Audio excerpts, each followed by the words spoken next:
네, 반갑습니다. 오늘 이사야 말씀 우리 57장부터 나가기로 했습니다. 지난주에 제가 여러분 약간 미끼 던지느냐고 57장 여기 1절부터 4절까지 이야기 나눴는데요. 기억하시겠지만 왜 의로운 사람이 또 선한 사람이 오히려 악한 사람은 이렇게 장수하고 일찍 세상을 떠나는 일이 있지? 뭐 이런 질문 던질 때가 있는데, 사실 저도 아버님이 돌아가셨을 때 그런 질문들이 굉장히 많았는데, 오늘 57장 1절에 보면 하나님께서 의인이 세상을 떠나는 것이 재앙을 피해 가는 것일 수 있어서 그 의인을 데려가신다라는 말씀을 주셨고, 또 2절에 보면 그는 평화로운 곳으로 들어가는 것이기 때문에 바른 길을 걷는 사람은 자기 침상 위에 편히 누울 것이다. 이렇게 약속의 말씀처럼 들립니다. 그래서 저와 여러분에게 이해할 수 없는 일들이 일어났을 때 저는 오히려 하나님 왜 이러시라고 생각하기보다 성경을 읽어보면 우리가 그것을 이해할 수 있는 마음들을 하나님 우리에게 주셨다 하는 걸 알 수 있을 것 같고요. 그래서 이 57장은요, 이렇게 시작하지만 결국은 하나님의 말씀대로 살지 않는 사람들에 대해서 책망하는 말씀으로 이제 이어집니다. 그러므로 점쟁이의 자식들아, 또 간통하는 자와 창녀의 씨들아, 이리 가까이 와라. 너희는 누구를 조롱하느냐? 너희가 누구에게 입을 크게 벌리고 혀를 내미느냐? 너희는 거역하는 자의 자식이며 거짓말하는 자의 종자가 아니냐. 이렇게 책망하는 말로 꾸짖고 다음 말씀으로 넘어갑니다. 제가 지난주에 말씀 나눴기 때문에 넘어갈게요. 그래서 아무리 그렇게 의롭지 않은 사람이 장수를 하면서 혹은 신앙생활을 하는 것처럼 보이지만 하나님은 악인이 드리는 제사를 받지 않으신다. 저는 이 말은 쭉 저희가 기억했으면 하는 생각이고요. 우리는 예배를 잘 드리면 하나님께서 우리를 잘 봐주신다라고 생각하지만, 하나님은 생각하시기를 예배를 잘 드려야 내가 너희들을 귀를 기울여 준다. 그러니까 어떻게 하면 예배를 잘 드리는 거냐? 오늘 예배를 잘 못 드리는 애들 얘기가 나옵니다. 뭐라고 나오냐면, 너희 상수리 나무 사이에서 정욕에 불타 바람을 피우며 골짜기 가운데서 갈라진 바위 틈에서 자식들을 죽여 제물로 바쳤다. 여러분, 이게 어느 교를 얘기하는 거죠?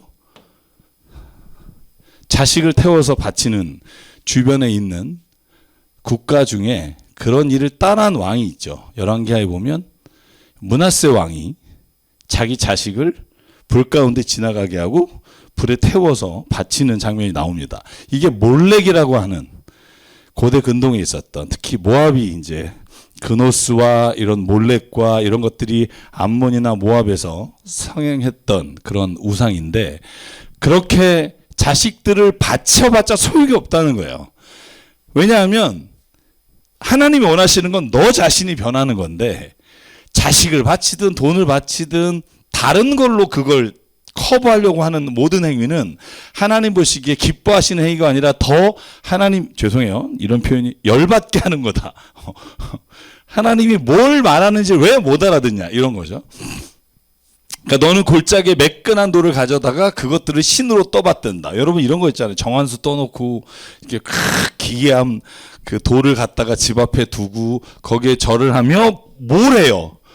여러분, 집 앞에 돌을 떠두거나 일월성신을 섬기는 사람들이 이런 기도하는 거 보셨어요? 천지신명이여, 제가 오늘 돈을 바치고 무릎 꿇고 금식하며 기도하오니 저를 변화시켜 주시고 이 욕망과 죄에서부터 자유하게 해주시고, 이런 기도하는 분 본 적 없을걸요? 우리 자식이 장원급제하러 갔습니다. 우리 아들이 이번에 수능을 봅니다. 이번에 입찰이 있습니다. 하나님 이렇게 한다는 거예요. 그러니까 결국 너희들이 일월성신이나 아무리 매끈한 돌을 가지고 외쳐도 너희가 구하는 게 뭐냐면 너희의 욕심과 정욕을 구하는 거지, 하나님이 너희가 원하시는 건 너희 욕심과 정욕을 구하고 그걸 들어주기 위한 하나님을 모시는 게 아니라, 하나님이 진짜 원하는 건 너희가 그 하나님 앞에 통회하고 자복하는 일을 하기 원한다. 그런데 너희는 네가 좋아하는 자들과 함께 알몸으로 침상에 올라가, 여러분 잘 아시겠지만 예루살렘 성전 안에서도 이렇게 남창과 창기와 어울려서 제사를 드리는 일들이 일어났다는 거예요. 왜냐하면 예전에는 다 이 남녀가 하나가 되는 이런 것들이 다 신과 합이라는 것이라고 하는 이유로 이런 일들이 성행했다는 거죠. 자, 너는 그들과 함께 자려고 화대를 지불하고 거기에서 정욕을 불태웠다. 그리고선 뭐라고 말하냐면 도와주십시오. 그러니 헛쏘고 하지 마라. 이게 하나님 말씀이에요. 너는 우상에게 너에게 새 힘을 주어서 지치지 않았다고 생각하는 어리석은 자야. 제발 좀 그런 헛속을 하지 마라. 자, 그래서 오늘 이 말씀을 보면 하나님이 악인의 제사를 기뻐하지 않으시는 이유는 너희들이 그것들에게 정성을 다하지만 결국 너 욕심을 구하는 거다.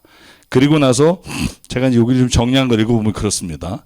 악을 행하면서 우상에게 정성으로 제사를 드리는 사람들을 향해 하나님이 나는 그걸 기뻐하지 않는다고 말하시고, 우상에게 자기의 부귀 영화를 빌고 정욕대로 살면서 하나님의 도우심을 구하는 사람은 헛수고하고 있다라고 말씀하신다. 자신의 마음이 편하기 위해 신앙생활을 하는 것이 아니라 하나님의 자녀로서 하나님의 뜻을 이루기 위해 신앙생활을 하는 것이다. 이게 성경이 말하는 신앙생활이에요. 지극정성하면 너에게 복을 주신다가 아니라 너희가 하나님의 뜻을 구하면 이 땅에서 하나님이 너희와 함께 하신다. 그 뜻을 이루기 위해.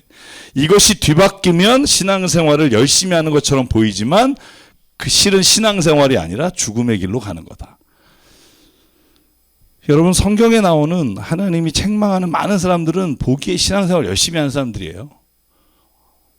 왕들도 그렇고 바리새인도 그렇고 신앙생활 열심히 하는 것 같은데 화 있을진저. 예수께서 그렇게 말씀하신다고요. 왜냐하면 자기 자신은 그걸 신앙생활이라고 생각하지만 하나님 보시기엔 신앙생활이 아니라 욕심을 구하는 길이에요. 그래서 저는 물론 우리 교회도 끊임없이 이제 이것과 싸워가는 건데, 왜냐하면 다 이렇게 신앙생활 하거든요. 다른 종교를 갔다가 오신 분도 이런 거죠. 약간 부처님보다는 예수님 쪽에 힘이 셀 것 같아서 오신 분이 많아요. 그쪽에 지극정성 하신 분들이 여기서 지극정성 하시려고. 그래서 오신 분들이 항상 하는 말이 뭔지 아세요? 여기는 왜 그렇게 이렇게 하는 게 없어요? 이런 분이 있어요. 뭐 100일을 뭐 하든 기독교는 뭐 이렇게 하려는 게 없어요. 이게 조혜련 씨 간증 들어보셨나요? 조혜련 씨 요즘 시어머니 어머님인가 앉혀놓고 성역 공부하잖아요. 엄마죠. 진짜 웃기던데 제가 어제 봤는데 창세기를 설명하면서 엄마 왜 하나님이 인간을 창조하셨잖아. 그 인간이 뭐지? 그러니까 아로 시작하는데 아브라함 뭐 이렇게 뭐 그런 성역 공부하고 있더라고요. 그러니까 아니 아담 뭐 이러면서 하고 있는데 그 조혜련 씨가 원래 그 약간 이단 같은 종교를 믿었었잖아요. 근데 거기는 지극정성과 막 이런 것들이 많았었던 거예요. 그래서 처음 기독교 왔을 때 조혜련 씨가 질문한 게 뭔지 아세요? 왜 이렇게 기독교는 하는 게 없어요? 뭐 이렇게 하는 게 없냐고. 그래서 누구 목사님인가가 그랬대요. 그러면 성경 읽으라고. 그래서 이제 읽기 시작했다는 거예요. 뭐 이렇게 하라는 게 없냐. 왜냐하면 뭐 초파일에 가서 뭐래도 해야 되고 막 이런 게 있는데 기독교는 뭘 하라는 게 없다. 그러니까 뭘 하는 게 신앙생활이라고 생각한다고. 근데 그건 신앙생활이 아니에요. 뭐 하는 게 아니라 하나님을 믿는 게 신앙생활이에요. 근데 올바로 믿지를 못하니까 항상 뭔가를 자꾸 해야 된다고 생각하고 그러다 보니 이단에 빠지는 거죠. 왜냐면 이단은 막 시키잖아요. 프랭카드 들고 막 우리 뭐 교주를 찬양하라 그러면 막 하드 섹션 하고 그걸 그냥 잠실에서 막 대구에서 그거 하고 뭔가 뿌듯하잖아요. 뭔가 한 것 같고. 이제 그게 신앙생활로 착각하는 경우가 너무나 많다는 거죠.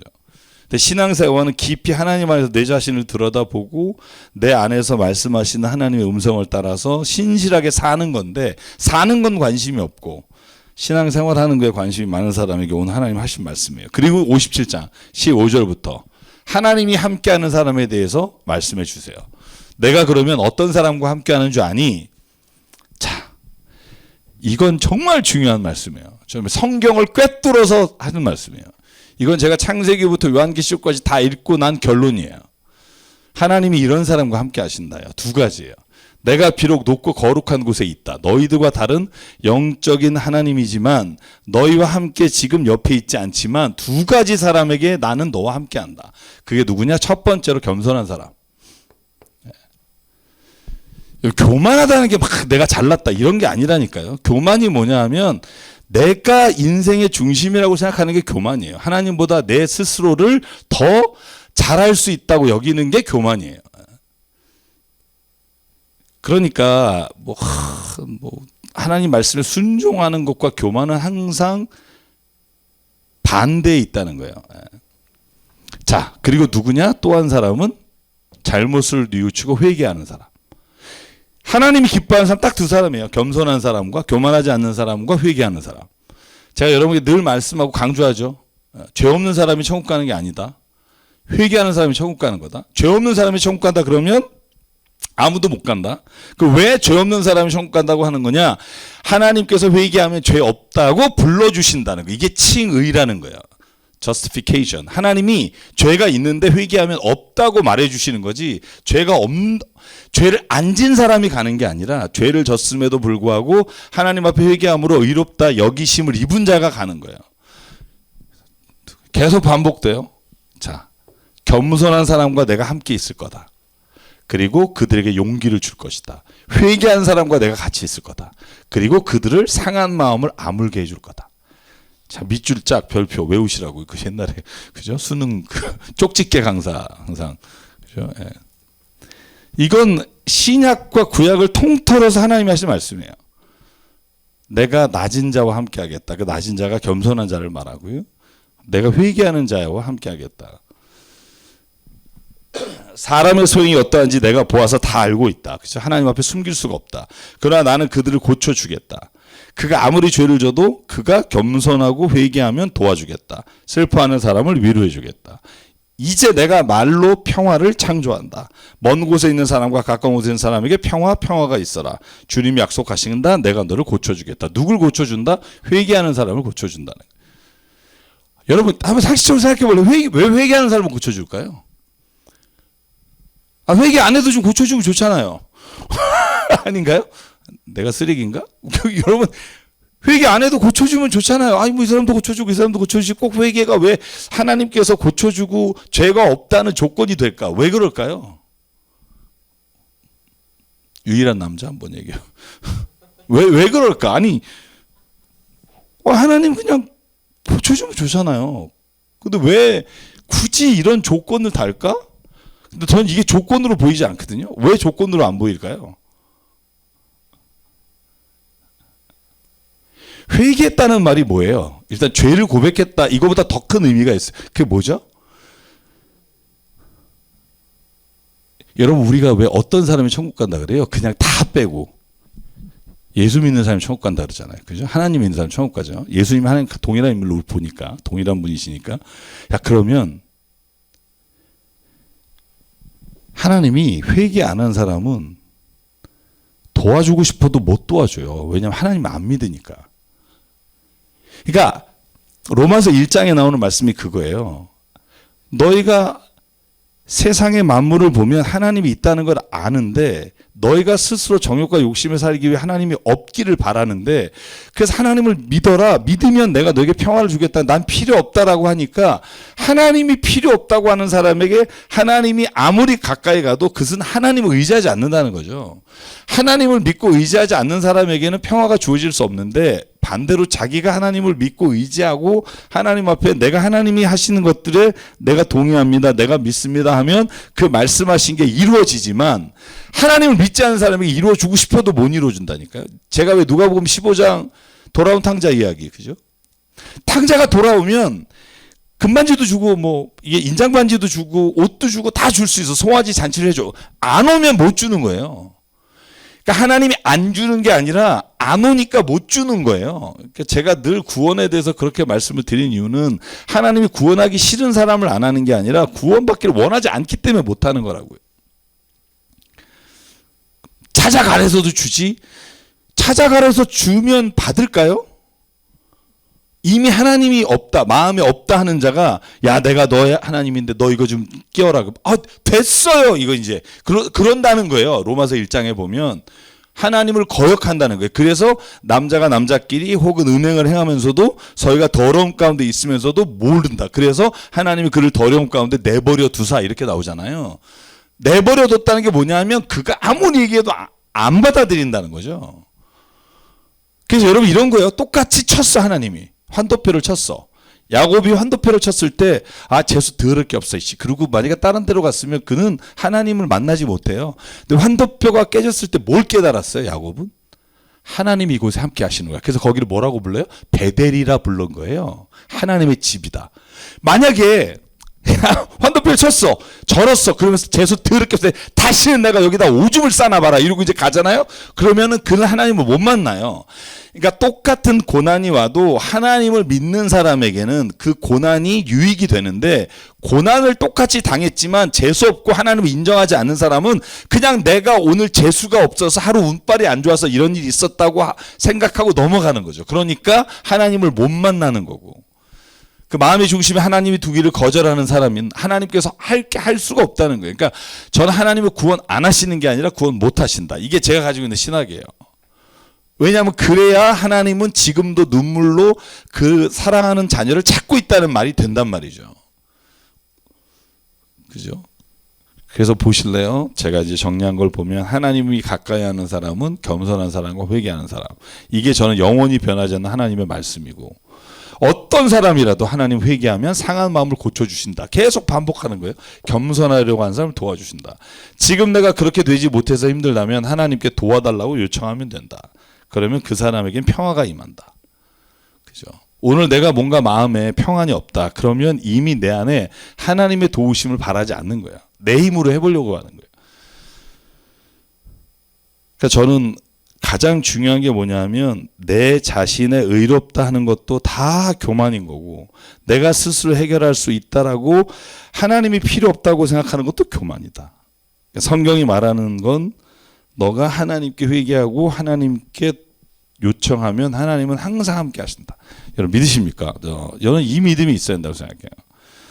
자, 그래서 57장 마지막에는 악인들에겐 평화가 없는 거예요. 왜? 불안하니까.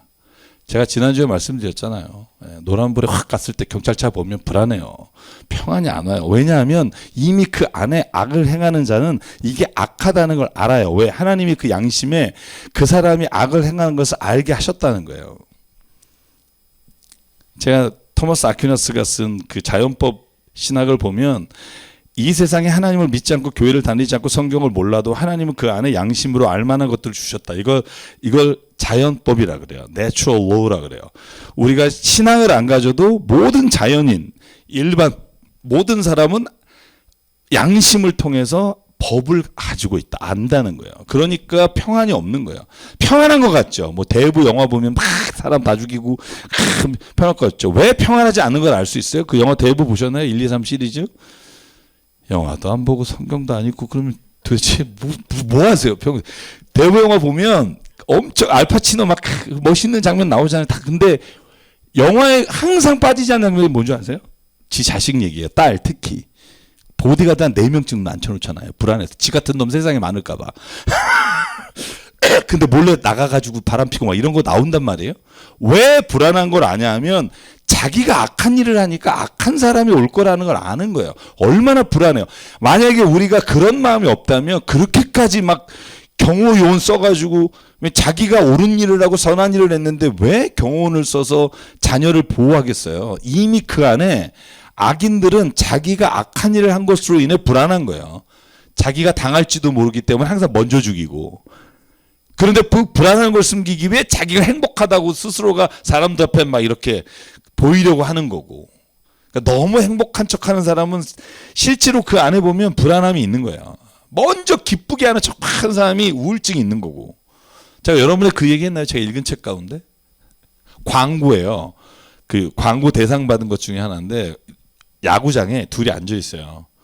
한 사람은 막 go for it 그래서 막 야구 이기 막 열광하고, 한 사람은 이러고 앉아 있어요. 그냥 뭐 안타를 치든 홈런을 치든 뭐. 그러니까 옆에 있는 사람이 왜 이렇게 재미없게 보냐고 막, 어찌 이렇게 야구를 이렇게 좀. 근데 그 다음 장면이 뭔지 아세요? 그 다음에 경기를 보러 갔는데 그 가만히 있던 친구가 이제 경기장 가서 앉아 있는데 이 옆에는 꽃이 놓여 있는 거예요. 그러니까 이 친구가 자기 스스로 간 거예요. 그러니까 이 광고가 뭐냐면 웃고 있다고 해서 마음의 병이 없는 건 아니다요. 이 정신과, 그러니까 외국에서 찍은 광고인데 저는 그게 너무 공감이 됐어요. 너무 밝은 척 하잖아요. 문제 있을 수 있어요. 조증이라고 하잖아요. 그러니까 우울증도 문제지만 조증도 문제고 평화가 없어서 그래요. 왜 평화가 없냐 하면 저는 근본적으로 내 안에 나에게 대한 정죄감이 있는 사람, 나 스스로를 용납하거나 자존감이 없는 사람은 내 스스로를 정죄하는 것도 죄예요. 그럼 평화가 없어요. 그래서 죄가 있는 곳은 언제나 두려움이 있어요. 그래서 평화란 성경이 말하는 평화, 에이레네, 샬롬은 하나님과 더불어 있을 때. 그래서 여기 나오잖아요. 내가 함께하는 사람은 그죠? 평화가 있을 거다.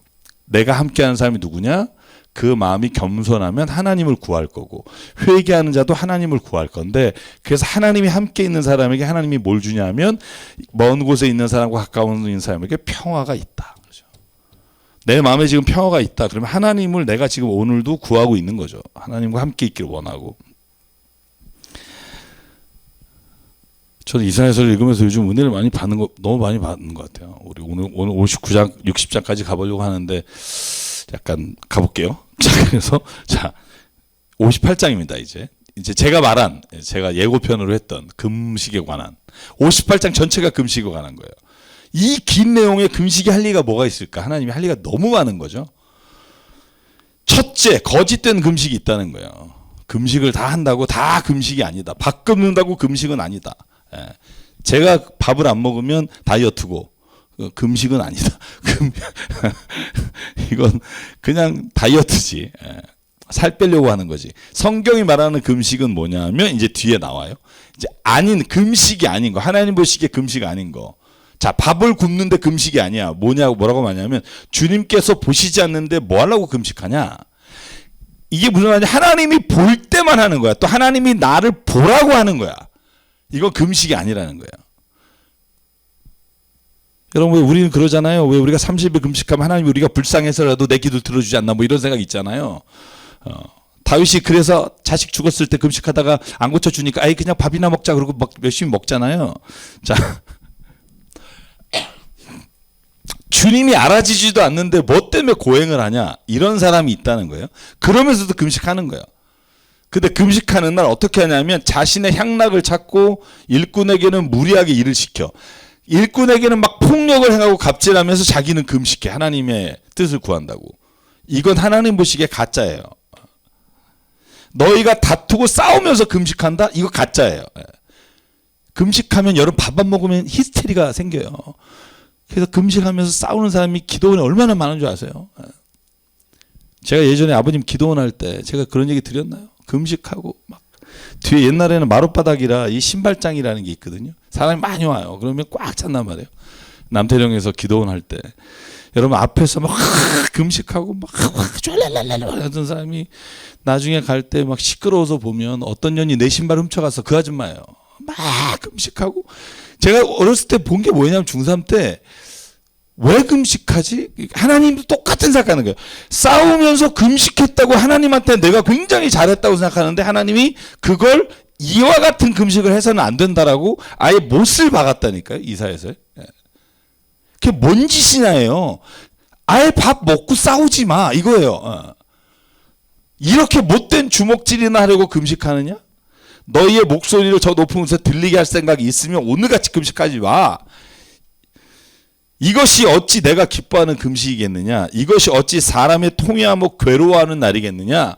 머리를 갈대처럼 숙이고 굵은 배를 재를 깔고 앉는다고 해도 그렇죠? 보통 이스라엘 백성은 그러잖아요. 머리에 재를 뿌리고 욥이 그랬잖아요. 깔고 그리고 통회하면서 막 금식한다 해도 이걸 금식이라고 할 수 없다. 어떤 거에 세 가지죠. 첫째는 뭐예요? 하나님이 안 보시는 거. 보실 때 보이려고 하는 거. 두 번째, 다른 사람을 일시키면서 막 무리하게 갑질하면서 나는 금식해서 하나님의 은혜를 구하려고 하는 거. 세 번째는 뭐예요? 다투면서 싸우면서 금식하는 거.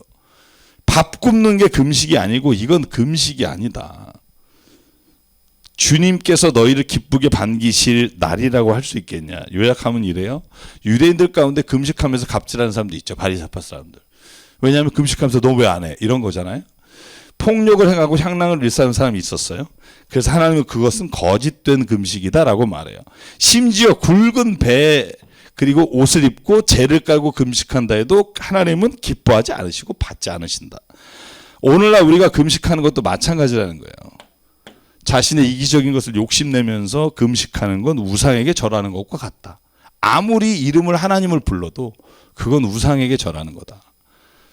제가 하면은 막 열내겠죠. 근데 이사야가 했다니까요. 예. 얼마나 저를 안 믿겠어요, 사람들이. 근데 성경에 그렇게 이런 금식을 해서 안 된다.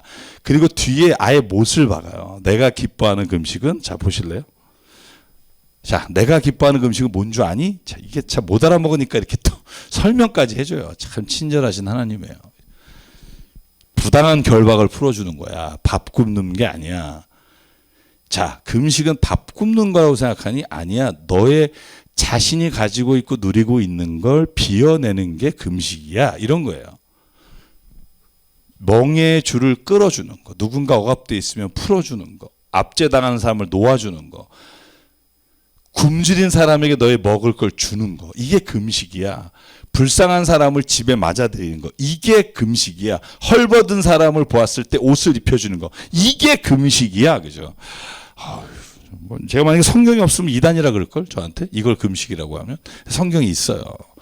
하나님이 하신 말씀이에요. 내가 기뻐하는 금식은, 자, 이런 금식을 하는 사람에게 내가 이렇게 해주겠다 약속하시는 거예요. 자, 8절만 같이 읽어볼까요? 시작. 그리하면 내 빛이 새벽 햇살처럼 비칠 것이며 내 상처가 빨리 나을 것이다. 내 의를 드러내실 분이 내 앞에 가실 것이며 주님의 영광이 내 뒤에서 호위할 것이다. 그리고 그때 이런 금식을 할 때 하나님이 응답하실 거다. 밥 굶는다고 응답하는 게 아니라 너의 삶에서 이런 일을 행하고 하나님의 선을 행할 때 하나님이 너의 기도에 응답해 주시고 내가 여기 있다라고 대답해 줄 거다. 자, 우리 교회에서 얼마나 잘못 가르치는지 아시겠죠? 성경 읽어보면. 네. 그 사람이 어떤 사람이 상관없어요. 금식하면 들어주신대. 그게 성경적이냐고요. 저는 하나님 갖고 장사하는 사람도 꽤 많아요. 금식이 나쁘다는 말은 아니에요. 밥을 굶으며 기도하는 거 하나님께서 그걸 탓하시는 게 아니에요. 우리가 이사야 1장에서 뭘 배웠죠? 내가 기뻐하는 제사는 유월절과 절기를 지키는 게 아니다. 공의를 행하며 정의를 행하며 너희가 하나님의 자녀로서 세상 가운데 하나님의 뜻을 따라 사는 게 제사지. 나한테 와서 11조 드리니까 나 너희 역겨워 안 받겠다 이렇게 쓰셨잖아요. 58장은 금식 얘기하시는 거예요. 1장은 제사 얘기하고. 그러니까 우리가 잘못 알고 있는 거죠. 그런다고 해서 제사 드리지 마라, 뭐 금식하지 말라는 말은 아니라니까요. 사람들이 지가 하기 싫은 건 또 다 여기다 떠받쳐. 막 이사야 보니까 금식하지 말라더라. 금식하지 말라는 게 아니라 내가 적어도 밥을 굶어가며 하나님 앞에 뭔가 간절히 부르짖을 게 있다면 그것과 함께 너의 삶에서 너 주변에 하나님이 원하시는 일을 하면서 굶으라는 거예요. 왜 안식일을 지키라고 했을까요? 안 지키면 벌 받으니까? 이게 잘못 가르치는 거죠. 왜 그래요?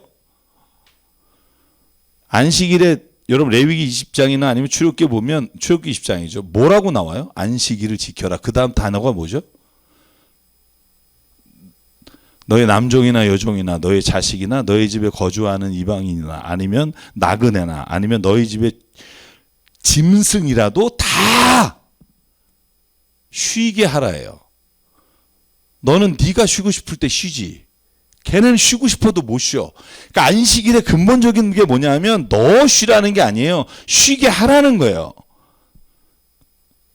근데 자기만 안식을 지키고 남은 하루 종일 공장 돌리게 하고 막 그냥 월급 안 주고 이건 주일 지키는 게 아니라는 거예요. 성경적으로 보면 성경은 내가 정말로 하나님께 주일을 하나님과 함께 교제하며 일주일의 하루를 쉼과를 통해서 하나님과 교제하는 날이라면 다른 사람도 그렇게 하는 게 안식일이에요. 그렇게 하는 걸 갑질이라 그래요. 나만 쉬고 남은 공장 돌리게 하는 건.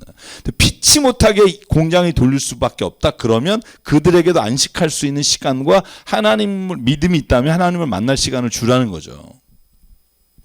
꼭 그게 주일이어야 될 필요는 없잖아요. 제가 여러분에게 말하지만 여러분 우리나라가 주일 예배 끝나고 잘 때 미국은 월요일 날 주일이에요. 그러니까 이게 지구가 자전을 한다니까요. 그래서 요일은 별로 중요하지 않아요. 그 요일이 뭐가 중요하냐고. 그러니까 만약에 금요일, 여러분 이스라엘은 주일 예배 몇 시에 드린 줄 아세요? 토요일 날 11시예요. 왜냐하면 이스라엘은 토요일이 쉬는 날이에요. 주일은 출근해요. 그런 데서 주일날 우리는 주일을 지킨다. 썬데이만이 주일이다. 그래서 주일날 예배드리면 아무도 못 와요. 직장 가야 돼. 직장 때려치거나. 그 나라에서 토요일날 뭐 쉬는 날이 그거밖에 없으면, 그러니까 저는 요일을 토요일날 드린다 해서 이단이다 그런 게 아니라니까요. 안식교가 왜 이단이냐면 토요일날 예배드려서가 아니에요. 그 안식교를 주장한 사람이 여러분 성경과 다른 이야기를 하는 것들이 많기 때문이지. 자, 그래서 주님이 기뻐하는 금식이 뭔지를 알면 돼요. 그 다음에 뭐라 그래요? 자, 제가 설명한 거니까 넘어갈게요. 거짓된 금식과 신앙생활에 대한 얘기를 여기서 한 번 더 얘기한 날을 하고 있고, 그리고 나서 뭐라고 말하냐면 그렇게 주님에게 금식하는 사람에게 하나님이 이렇게 해주시겠다라고 한 약속이에요. 주님께서 너를 늘 인도하시고 메마른 곳에서 너의 영혼을 충족해 주실 것이고 너의 뼈마디에 원기를 주실 것이다. 어떤 사람에게? 아까 앞에서 말한 하나님이 기뻐하시는 금식을 드리는 사람. 너는 마치 물된 동산처럼 되고 물이 끓이지 않은 샘물처럼 되리라. 이것만 알아 사람들이. 요것만 달달달 외워. 너는 마치 물된 동산처럼 될 것이며, 이건 써붙여. 근데 그 앞에 얘기는 몰라. 어떻게 하면 이렇게 해주셨겠냐 관심이 없어. 그죠? 내게 능력 주시는 자에서 내가 모든 걸 살 수 있느냐. 빌립보 4장 13절 아멘. 근데 그 앞에 얘기는 몰라. 뒤에 얘기도 몰라. 그죠? 그게 뭐 네가 원하면 다 해준다는 얘기가 아니거든요. 너희가 곤고에 처할 줄도 알고 내가 궁피에 처할 줄도 알아. 이게 앞에 나온단 말이에요. 그러므로 내가 하나님 안에서 모든 일 할 수 있다. 이 말은 뭐냐면 내가 어떠한 공고와 핍박과 어려움도 이길 힘을 주신다는 거지. I can do it everything. 그리고 pray, 내가 기도하면 다 줄게가 아니라는 걸 앞뒤 본문 욥기서에 나오는 것, 우리가 잘 아는 게 뭐죠? 너희 시작은 미약하였으나 너 나중은 창대하리라. 이것도 친구가 욥을 조롱하기 위해 하는 단어란 말이에요. 물론 이 말씀 자체를 내가 믿음으로 고백하는 게 나쁘다는 게 아닌데, 진짜 신앙의 줄기를 모른 채로 이 말만 외우면 하나님은 마치 알라딘의 램프라니까요. 다 비비면 도와줘. 어떤 놈이든 비비면. 악을 행하며 이래도 하나님이 비비면 도와줘. 기독교의 하나님 그런 하나님이 아니라는 거예요. 기독교의 핵심은 내가 변하는 거고, 내가 주님 안에서 내 성품과 인격이 변화되어 예수 그리스도를 닮아가는 하나님의 형상을 따라 지으심을 받는 자가 되어갈 때 하나님께서 그 안에 주시는 영생의 기쁨과 이 세상에서의 하나님 주시는 이 기쁨이 흘러난다는 거예요. 제가 주일에 그런 설교 드렸잖아요. 참아야지 이러면 열받아요. 참는 게 아니라 죽는 거예요. 죽으면 열받을 게 없어요. 왜냐하면 죽은 사람이 뭐가 열을 받아요. 신앙생활에 있어서도 마찬가지예요. 또 이어져서 계속 하나님이 이렇게 주신다는 거예요. 너희 백성이 해묵은 폐허에서 성읍을 재건하게 될 것이며 대대로 버렸던 기초를 쌓을 것이며 갈라진 벽을 고친 왕, 길거리를 고쳐 사람이 살 수 있는 왕이라고 부를 것이다. 쭉. 그리고 13절 나는 거룩한 날에 너희 쾌락을 일삼지 않으며 안식일을 즐거운 날이라 부르며 주의 거룩한 날을 존귀한 날이라고 한다면, 전제예요. 그러면 그때 너는 주 안에서 즐거움 얻을 것이다. 그러니까 이것만 알면 안 된다는 거예요. 예수 믿으면 다 즐겁게 된다가 아니라 거룩한 날에 쾌락이 아니라 하나님의 안식일을 기뻐하고 거룩한 날을 존귀한 날로 너 자신이 하나님과의 삶에서 관계가 하나님 안에 거하면 이런 것들이 임하게 된다라는 거죠. 그러니까 저는 우리가 좋은 말만 뽑아서 신앙생활의 핵심으로 구절로 외우는 건 사실 위험하다. 위험하다. 그래서 이렇게 지금 장세부터 여기까지 온 거 아니겠어요? 지금 몇 번째도 안 듣는 사람 안 듣지만 뭐 어쨌든 59장 구원받지 못하는 이유. 그래서 하나님이 이렇게 말씀하신 이사야를 통해서 주님의 손이 짧아. 이건 다 아시죠? 손이 짧아 구원하지 못하느냐? 주님의 귀가 어두워 듣지 못하느냐? 그죠? 너희 죄악이 너희와 너희 하나님 사이를 갈라놓았고 너희의 죄 때문에 주님께서 너희에게서 얼굴을 돌리신 거다. 그러니까 너희를 구원 못 하시는 거죠. 자, 잘 보세요. 구원 안 하시는 게 아니에요. 못 하는 거예요. 왜? 죄 때문이에요. 그러니까 인간이 죄를 지면 하나님을 거절한다니까요. 그래서 하나님이 그를 구원할 수가 없는 거예요. 제가 재수없게 생겨서 구원 안 하는 게 아니라 구원을 못 하는 거예요. 손이 짧은 게 아니라 죄 때문에 너 스스로가 하나님께 얼굴을 돌려버렸기 때문에 내가 너무 아이 컨택하고 널 도와주고 싶은데 못 도와주는 거야. 죄악으로 더러워졌기 때문에 너의 손에 피를 계속 흘리니까 하나님 보기 싫은 거지. 왜?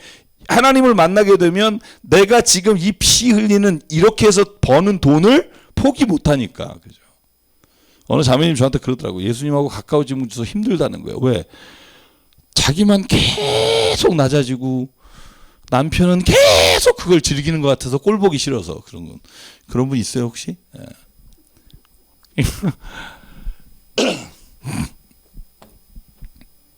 자, 그래서 공의로서 소송을 제기하는 사람이 아무도 없고 진실되게 재판하는 자가 없고 헛된 것을 믿고 거짓을 말하며 해로운 생각을 품는 그 죄를 짓는다. 그래서 하나님이 구원하지 못하는 거다. 제가 여러분 마틴 부버 책 한번 소개시킨 적이 있는데 한 번 더 얘기하고 가려고요. 마틴 부버가 나와 너라는 책을 썼잖아요. 교육학자이며 신학자인데 이 사람이 쓴 책 중에 신의 일식이라는 책이 있어요. Eclipse of 그죠? 그 God이라고 하는 책인데 이 책의 내용이 그거예요. 오늘날은 하나님이 안 보인다. 현대에는 하나님이 없다. 근데 이분은 뭐라고 썼냐면 신의 일식에 하나님이 없는 게 아니라 하나님과 인간 사이에 죄가 가리워서 하나님을 못 보게 됐다는 거예요. 마치 지구가 태양 사이에 달이 가리면 일식 현상으로 못 보듯이. 그러니까 하나님이 안 보여. 나는 하나님이 안 보여. 그러니까 그래서 죄를 걷어내라는 건데 죄를 걷어내지 않고 하나님이 없다고 말하는 자에게 하나님이 하시는 말씀이에요. 너의 죄 때문에 내가 너의 말을 못 듣는다. 구원을 못한다. 그래서 하나님과 인간 사이의 죄를 이게 뭐예요? 하나님과 인간 사이의 죄를 걷어내는 게 회개예요. 그러니까 회개하는 자에게 하나님이 주신 은혜가 있다는 거예요. 그러니까 회개는 기쁘게 하라고 내가 지금 말씀드리잖아요. 회개는 울면서 하지만 결국은 웃음이 끝나고 나면은 막 기쁘잖아요. 계속 우울하세요? 회개하고 나는 왜 이런 인간인가? 그게 아니라 회개는 할 때는 눈물이 나지만 그러나 그 하고 나면 기쁨이 와. 왜? 왜냐하면 회개는 내가 하나님을 믿고 있다는 거고 하나님을 믿는 자로서 내가 온전히 살아가기 위해 내 자신을 들여다보는 거기 때문에 기쁜 거예요. 자, 그래서 59장 왜 구원받지 못하느냐? 그들의 발은 나쁜 일을 하고 죄 없는 사람을 죽이는데 신속하고 그들의 생각이란 죄악으로 가득 차 있을 뿐이며 그들이 가는 길에 황폐와 파멸이 있을 뿐이다. 스스로 길을 굽게 만드니 그 길을 걷는 못하는 사람이 안전히 할 수 없다. 그러니까 너가 길을 스스로 굽게 하고 하나님께서 얼굴을 돌리고 스스로가 하나님께로부터 얼굴 돌리고 길을 다른 데로 가니 하나님이 도울 수가 없다는 거예요. 우리는 앞을 못 보는 사람처럼 담을 더듬고 눈먼 사람처럼 더듬고 다닌다. 누가 하나님이 없다 하는 자 혹은 회개하지 않는 사람. 그래서 요약하면 이런 거죠. 악을 행하는 사람, 죄의 길에 서 있는 사람은 밝은 빛을 못 봐요. 왜냐하면 자신의 길이 어둠으로 가득 찼기 때문에. 저를 한번 보실래요? 제가 여러분 질문 하나 할게요. 하나님이 어둠을 창조하셨나요? 빛을 창조하셨죠. 첫째 날. 본원적인 빛이겠지만. 자, 하나님이 악을 창조하셨나요? 이게 이제 신정론이라고 해서 왜 하나님이 세상을 창조했다면 이 세상에 악이 있을까? 뭐 이런 주제를 가지고 제가 미국에서 전공한 게 그건데. 자, 이 질문을 제가 던질게요. 하나님이 악을 창조하셨나요? 많은 사람들이 하나님이 계시다고 왜 악이 있냐 이런 질문 하잖아요. 제 대답은 어거스틴이 일단 1차적으로 한 말을 제가 인용하면 이래요. 어둠은 있는 게 아니라는 거예요. 빛이 없는 곳이 어둠으로 나타나는 거예요. 그러니까 마치 말하자면 하나님은 빛을 창조하셨는데 그 빛 가운데 있지 않은 자에게는 어둠이 있는 거예요. 그러니까 하나님은 죄를 창조하신 게 아니라 하나님은 선을 창조하셨는데 선한 것 가운데 있지 않으면 죄가 있는 거예요. 그러니까 죄는 실제로 있다고 말할 수 있으나 있는 게 아니라 결핍이에요. 그래서 어거스틴이 유명한 말이 있어요. 어둠은 빛의 결핍이고 죄는 선의 결핍이다. 저는 이 말이 그러면 뭐 악마는 존재하지 않는다는 거냐, 뭐 사탄은 없는 거냐 이런 질문을 던지라는 게 아니라 우리에게 본질적으로 야고보서의 말씀을 떠올리게 하는 것 같아요. 야고보서에 뭐라 그래요? 그러므로 사람이 해야 할 행할 선한 일이 무엇인지 알면서도 하지 않는 게 죄다. 그죠? 선을 아는데 안 하면 그 자리에 죄가 나타나는 거지 죄 자체가 있다고라고 보지 않을 수 있다는 거예요. 그러니까 성경의 일부분은 이것과 배치되는 말씀이 있으나 저는 굉장히 중요한 거라고 생각해요. 하나님 악을 창조하신 게 아니라 선을 창조하셨는데 인간의 자유의지로 선을 택하지 않았을 때 그곳에는 어둠이 나타나고 악이 나타날 수 있다. 그래서 오늘 하나님 말하는 거예요. 나쁜 일에 발빠르고 사람 죽이려 신속하고 하나님과 함께하지 않는 자에게는 언제나 황폐와 파멸이 있는데 이게 바로 악인 거예요. 악한 사람에게 뭐가 없다? 빛이 없고 빛을 두려워한다고 돼 있어요. 빛을 두려워. 왜? 빛이 비추면 어둠이 드러날까 봐. 그래서 하나님을 떠나는 거예요. 로마서 1장 20절부터 30절까지 보면 왜 하나님이 있는 걸 알고 모든 자연 만물과 우주를 보면 하나님이 계시다는 것을 알만한 것들 너희 속에 주셨는데 왜 그걸 거절하고 떠나느냐? 하나님의 빛이 들어가면 자기가 어둠 가운데 있지 못하고 자기의 어둠이 드러나니까 도망가는 거예요. 등을 지고. 뭐 아니라고 그러지만 성경은 그렇게 보는 거예요. 하나님을 떠난 자는 이미 그 마음에 하나님 두기를 거절하는 거다. 저는 옛날에는 그 말에 대해서 거부감이 있었는데 요즘 맞는 것 같아요. 맞는 것 같아요. 그럼 하나님 안 믿는 사람 중에서 선한 사람 있잖아요. 제가 늘 말하잖아요. 그 사람이 선한지 안 한지를 우리가 알 수 없다니까요. 국회의원 되기 전에 다 선해요. 되고 나서 이상한 놈 되는 거지. 고아원 다니고 뭐 정신지체야. 제가 하는 뭐 단체 사단법인에도 맨날 와서 동작구에 와서 맨날 국회의원들 한마디 하고 집에 가요. 공연 안 보고 매번 와요. 그 밑에 있는 무슨 뭐 구의원, 시의원도 다 와요. 되고 나면 안 와요. 그러면 보십시오. 국회의원 되기 전에 그 사람들이 행한 일을 보면 착하죠. 선하죠. 근데 그걸 선이라고 말하지 않아요. 칸트는. 왜 그래요? 선이 수단이 돼서 자기의 목적을 이루기 위한 수단이면 그건 선이 아니에요. 선은 선 자체를 위해서 해야 되는 거예요. 이것이 옳기 때문에 해야 선이지 이걸 통해 내가 어떤 것을 얻겠다고 하면 이건 수단이 되는 거예요. 믿음도 그래요. 내가 하나님의 살아계심을 믿는다는 게 이게 믿음이지 내가 믿음으로 인해 다른 걸 얻는다. 이건 하나님의 수단이 된 거예요. 그래서 성경이 말하는 건 뭐냐면 하나님을 수단으로 만들지 말라는 거예요. 근데 많은 교회나 많은 그리스도인이 하나님의 수단이죠. 왜? 내 자식이 잘 되기 위해 교회 열심히 나가고 내가 성공하기 위해 교회 나가고 이걸 또 찬 간증 시간에 나와가지고 예수님 잘 믿었더니 성공해서 이건 또 부럽다. 나는 왜 안 되는 걸까? 내가 금식을 안 했나? 그리고 또 집에 가서 금식하고 막 이런 악순환이 계속돼요. 이건 신앙이 아니라니까. 왜냐하면 신앙은 하나님을 믿는 거지 하나님이 내게 이걸 해줬기 때문에 믿는 게 아니라니까요. 근본적으로 그게 잘못된 신앙이라고 이사야서에서 예레미야서에서 에스겔서에서 아모스서에서 계속 말하거든. 이걸 하나님이 신앙이라고 안 한다. 근데 우리는 그걸 잘하는 신앙이고 박수치고 이 권사님이 이렇게 해서 자녀가 이렇게 서울대 나와서 그럼 뭐 하냐고요.